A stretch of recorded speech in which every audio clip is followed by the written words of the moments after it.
Mr. Speaker, in total, we have recommended at least 30 proposed legislations. 30? Ang And dami. these measures aim to strengthen our legal frameworks and ensure that such abuses and misdeeds are prevented in the future.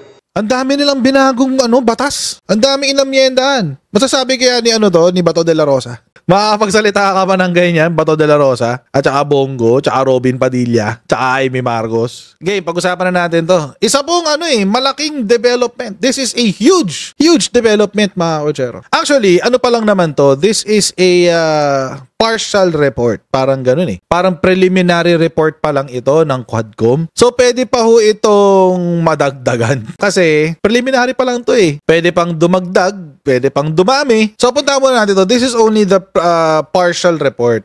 Hindi pa po ito yung kabuuan. And I'm pretty sure marami pong masasabi dito bukas ang kampo ni Digonggong. Hindi ko alam kung nag-sync in na to sa mga DD-EBAC. Mukhang hindi pa kasi kanina ko pa chinecheck ang X pero no reaction sila. Oo, NR NR sila walang masyadong comment pa. Alright, ito ho kasi yung balita kanina. House Quadcom wants Duterte and Bato and Go charged over drug war deaths. Ayun, matindi to mga kotsero. Matindi ho ito, mabigat. Bakit ho mabigat? Kasi one is a former president, the two are sitting senators. And not only that, they're up for re-election. Ganda ng timing ng Quadcom, panira ng kampanya. Makakasira sa diskarte to. Oo, yun yung balita Sinabi ni Barbers na ang nasabing report ay tatawagin itong progress report kasi hindi pa nga tapos. Dahil magpapatuloy pa ang investigasyon kahit na matapos ang Christmas break. Kabilang aniya sa nilalaman ng progress report ang mga rekomendasyon sa concerned government agencies kaugnay sa mga individual na dapat kasuhan pati na ang isinusulong na panukalang batas. Actually, mga kotsero, meron na akong panoorin natin. Balangkasin natin bawat minuto para malaman natin kung meron nga bang substance. Oo, yung ipinanukala ni Ace Barbers. Ni Congressman Barbers. Pakinggan muna natin. Mr. Speaker, I move to recognize Representative Robert Ace Barbers, Chairperson of the Committee on Dangerous Drugs, for his sponsorship speech. The Honorable Ace Barbers is recognized to deliver his speech. Thank you, Mr. Speaker. Thank you, Majority Leader. Mr. Speaker, esteemed colleagues and distinguished guests, it is my honor and privilege to stand before this august body to present the progress report of the Joint Committees on Dangerous Drugs, Public Order and Safety, Public Accounts, and Human Rights, or what is now popularly known as the Quad Committee. This report is not merely an account of our work, Mr. Speaker. It is a solemn commitment to uncovering the truth, upholding justice, and crafting meaningful legislative solutions to address the scourges of illegal drug proliferation, unlawful land acquisition by foreigners, crimes linked to Philippine offshore gaming operators or POGOs, and extrajudicial killings. The formation of the Quad Committee was inevitable.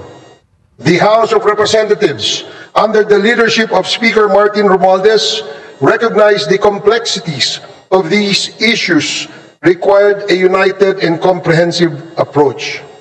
Thus, through House Resolution number 1880, the Quad Committee was brought to life. What began as a separate investigations by individual committees soon uncovered a web of interconnections. A Pandora's box of crimes and abuses that tested the very foundations of our institutions. One of the most alarming discoveries stemmed from a routine investigation into the 3.9 billion drug bust in San Jose Malino, Mexico, Pampanga. The probe unearthed the illicit operations of Empire 999, a company owned by foreign nationals masquerading as Filipino citizens.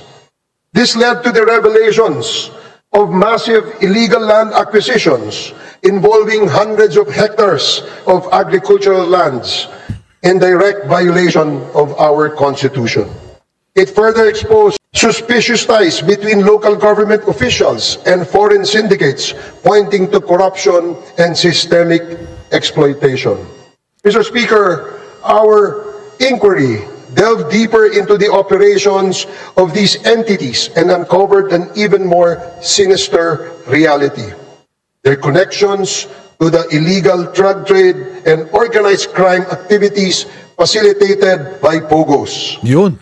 What was Huli. initially presented as a revenue-generating industry has instead become a breeding ground for illegal activities such as human trafficking, money laundering, investment scams, cybercrimes, and even murder. Lala. Ang lala. Sa ating investigasyon, Mr. Speaker, ay nakita natin na ang modus operandi ng mga POGOs ay gumamit ng mga Pilipinong dummies bilang mga nominal na may-ari upang magtatag ng mga korporasyon na nagpapahintulot sa mga dayuhan na iwasan ang mga batas na naglilimita sa pagmamayari at operasyon sa bawal mga kasi. industriya tulad ng gaming at real estate.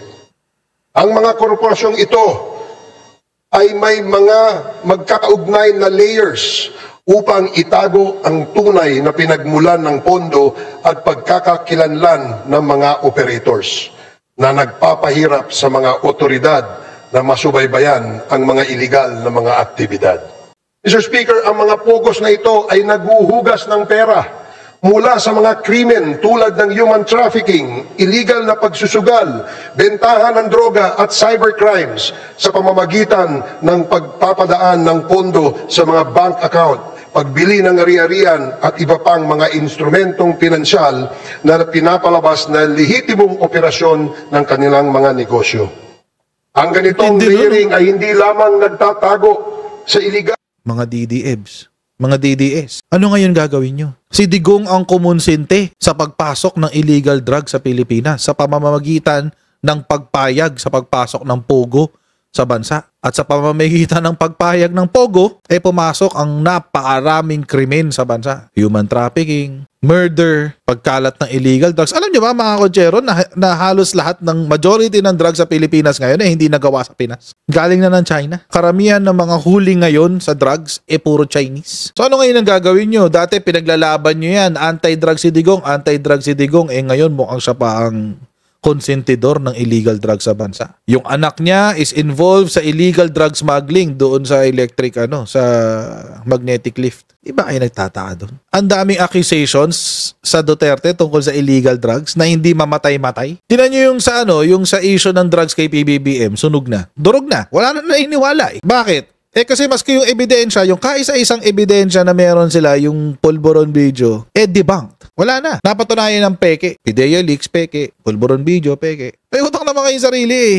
Kung hindi kayo magpapauto sa sinasabi ng mga bubulagers niyo. We have also recommended, Mr. Speaker, amendments to relevant laws, including the Anti-Money Laundering Act, the Anti-Trafficking in Persons Act, the Civil Registry Law, the Anti-Dummy Law, the Bank Secrecy Law, the new Philippine Passport Act, the Comprehensive Dangerous Drugs Act, the Cybercrime Prevention Act, the Tariff and Customs binago, Code, the Revised Corporation Code, and the Local Government Code, among others.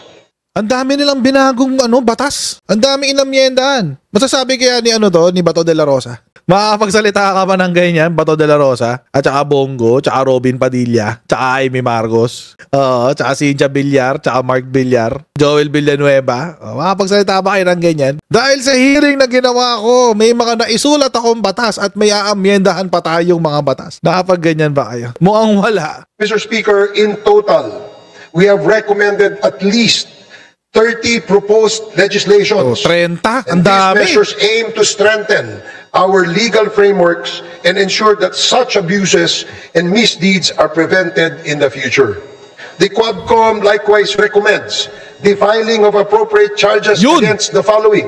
Yun. Number one, personalities linked to the illegal drug trade, particularly those implicated in the seizure of 360 kilograms of shabu in Mexico, Pampanga.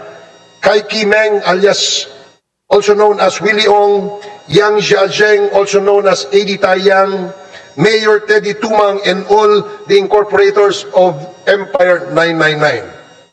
Number two, perpetrators of crimes against humanity You know under matindi. Section 6 of Republic Act 9851 or the Philippine Act on Crimes Against International Humanitarian Law, Genocide and Other Crimes Against Humanity.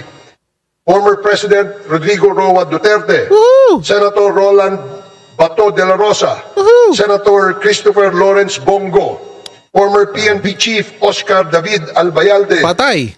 former PNP Chief Debold Sinas, Patay. Police Colonel Ruina Garma, Police Colonel Libre na yan. Edilberto Leonardo, and Hermina Muking Espino.